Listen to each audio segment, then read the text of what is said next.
अस्सलाम वालेकुम दोस्तों, मेरा नाम है मफरूक और आप देख रहे हैं एमसी बाउट। ये मेरे चैनल की सेकंड वीडियो है। आज की इस वीडियो में जो मैं शॉर्टकट की बताने जा रहा हूँ, ये हर यूज़र कंप्यूटर यूज़र यूज़ करता है।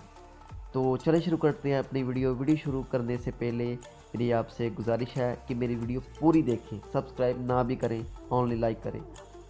लोग क्या करते हैं कि फाइल पर लाते हैं, यहाँ पर कैंसिल पर जो होता है बटन, यहाँ पर माउस का कर्सर क्लिक करते हैं, इसके बाद इसको फाइल को क्लोज करते हैं। आपको एक मैं सिंपल सा शॉर्टकट की बताने जा रहा हूँ, उसका नेम है Alt F4।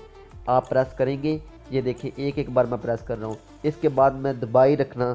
ये देखिए मैंने Alt F4 दबा के रखा हुआ है, ये सारी फाइल क्लोज होना शुरू होगी। ये देखिए नीचे टास्क मैनेजर में टोटल की टोटल फाइल क्लोज हो गई है। एक ही फाइल रहती है, वो है रिकॉर्डिंग की।